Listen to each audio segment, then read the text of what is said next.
Em nome do Pai, e do Filho, e do Espírito Santo. Amém. Evangelho de Jesus Cristo segundo São Mateus. Glória a vós, Senhor. Naquele tempo, Jesus foi à região de Cesareia de Filipe e ali perguntou a seus discípulos: quem dizem os homens ser o Filho do Homem? Eles responderam: alguns dizem que é João Batista, outro que é Elias, outros ainda que é Jeremias ou algum dos profetas. Então Jesus lhes perguntou: e vós, quem dizeis que eu sou? Simão Pedro respondeu: tu és o Messias, o Filho do Deus vivo. Respondendo, Jesus lhes disse: feliz és tu, Simão, filho de Jonas, porque não foi um ser humano que te revelou isso, mas o meu Pai que está nos céus. Por isso eu te digo que tu és Pedro, e sobre esta pedra construirei a minha igreja, e o poder do inferno nunca poderá vencê-la. Eu te darei as chaves do reino dos céus. Tudo que tu ligares na terra será ligado nos céus, e tudo que tu desligares na terra será desligado nos céus. Jesus então ordenou aos discípulos que não dissesse a ninguém que ele era o Messias.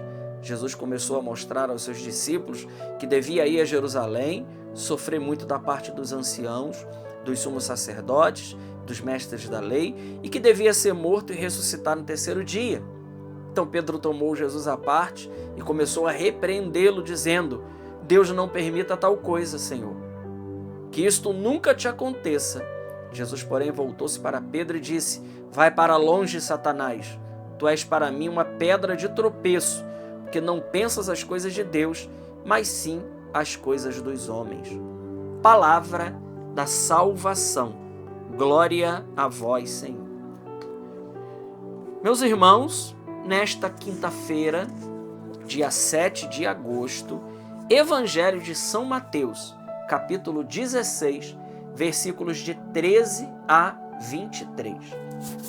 Costumo dizer que essa passagem de capítulo 16 do Evangelho de São Mateus é um evangelho que nós católicos precisamos ter ele de có e salteado. Então significa que tem passagens da Bíblia que a gente precisa guardar, sim. Essa aqui é uma delas.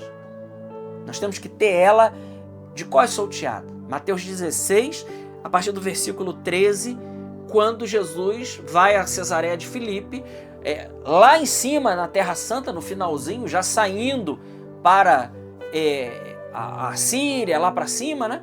Então Jesus faz uma enquete e ele pergunta quem ele é. Então eu quero dividir esse evangelho hoje em duas partes. Nós já meditamos muito aqui mesmo na meditação do Evangelho a respeito do mistério da igreja, mas isso nunca esgota. Nós nunca conseguimos esgotar a palavra de Deus. Essa é a beleza de poder meditar o mesmo texto bíblico anos e anos e anos e anos afora. A igreja faz isso na sua liturgia, nos seus ciclos, né? Seja no ciclo dominical A, B e C, seja no ciclo ferial de par e ímpar, seja nas solenidades, usando o lecionário santoral, né? ou na festa dos santos, ou seja nos tempos fortes da igreja. Nós lemos lá, repetimos vários anos o mesmo texto bíblico, mas sempre ele tem muito a nos dizer. Sempre. Veja, então Jesus faz a enquete. Quem responde? Né? Primeiro ele tem uma resposta genérica do povo. Né? Só que Jesus aqui, ele não está interessado numa resposta genérica, ele está querendo uma resposta mais pessoal. E para você? Jesus está perguntando para mim hoje e para você. Para você, meu filho, minha filha, quem eu sou? Quem eu sou para você? Porque para algumas pessoas, Jesus é uma pessoa que cura. Outros, Jesus é uma pessoa que salva. Para outros, Jesus é um profeta. É um bom camarada. Mas São Pedro dá a resposta adequada. Tu és o Messias, o Filho de Deus. Ao Pedro dizer isso, Pedro aqui está dizendo que Jesus é o enviado do Pai. É o prometido de todo o Antigo Testamento. É aquele que devia vir mesmo para reger, né, em Jesus ali todas as profecias de Isaías, de Jeremias, né, tudo, até mesmo o proto-evangelho, que é o capítulo 3 de Gênesis, que é considerado o proto-evangelho, né? Ali já tem uma imagem, uma figura daquilo que seria depois. Então, ele vem para assumir a nossa natureza humana, ele é Deus. E Pedro responde corretamente. E Jesus diz: feliz és tu, Simão, porque não é um homem de carne e sangue que te revelou isso, mas é o meu Pai que está nos céus. Meu irmão, minha irmã, só dá para nós sabermos quem é Jesus se nós tivermos fé. Sem fé, como diz a carta aos Hebreus, é impossível agradar a Deus. Não dá. Não dá. Então, para saber quem é Jesus, conhecer Jesus, e veja, conhecer Jesus é a mesma coisa que experimentar Jesus. Para conhecer e experimentar o Senhor, somente pela fé. Um coração que não tem fé, não conhece Jesus de verdade. Porque o veículo que nos une a Deus é a fé. A fé é esse veículo que nos une a Deus. Por isso, sem fé é impossível agradar a Deus, é impossível se chegar ao céu, é preciso de fé. Depois o evangelho continua. Depois que Jesus diz isso, Jesus então, ele confirma a sua igreja na pessoa de Pedro. Jesus ali está colocando a base da sua igreja para dizer: quem é que fundou a Igreja Católica? Jesus. Está aqui. Por isso eu te digo que tu és Pedro, e sobre esta pedra eu construirei a minha igreja.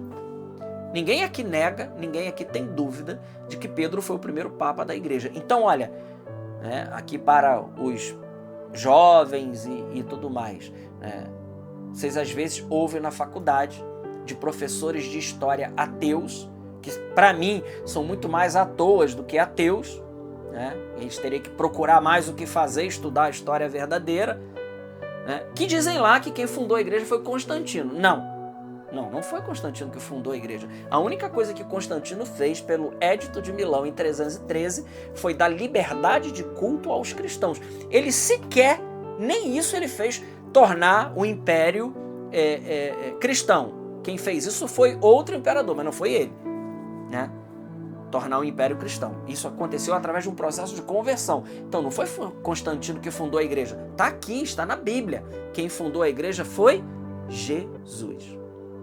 E ninguém nega que Pedro é o primeiro papa. É interessante que vocês sabem que os papas, eles estão enterrados lá no Vaticano, na Basílica de São Pedro. Tem a cripta dos papas. O Papa Francisco agora foi enterrado num outro lugar, mas estão ali, os papas, por volta aí do ano de 1900 e pouco. Eu não me lembro aqui a data correta, mas agora, já na modernidade, houve uma necessidade de se fazer mais escavações para aumentar as criptas, aumentar o espaço para poder sepultar os futuros papas, e resolveram fazer essa obra lá, na Basílica de São Pedro. E começaram a cavar a cripta, e acharam um bolsão que dava para uma outra cripta maior. Essa cripta maior tinha um túmulo no meio e vários túmulos em voltas. E aqueles túmulos em voltas apontavam para aquele túmulo do meio. E depois de investigação, descobriram lá o túmulo de São Pedro. Mas os arqueólogos, os estudiosos, ficaram intrigados com aquele lugar e fizeram um estudo que ali, se subissem em linha reta, aonde aquilo daria lá em cima. E fizeram esse cálculo e dava exatamente embaixo do altar principal da Basílica de São Pedro. Ou seja, para dizer que tu és pedra e sobre esta pedra eu vou edificar a minha igreja. Se essa imagem e se esse relato que é verídico não fala ao nosso coração, eu não sei mais o que falará para dizer que essa igreja é a igreja de Jesus. Então, acharam o túmulo de Pedro. Porque sabia-se que ele tinha morrido em Roma por volta do ano 67, 68, mas não tinha achado ainda o túmulo de Pedro. Pois o túmulo de Pedro estava lá, exatamente debaixo do altar principal.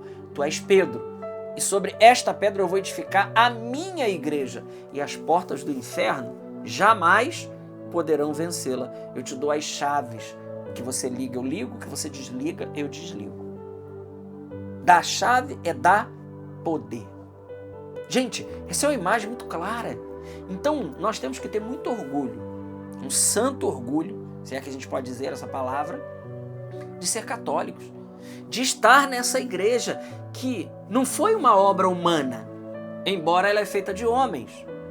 Mas essa obra, ela é, veja, o mistério da igreja ultrapassa esse simples mistério nosso humano.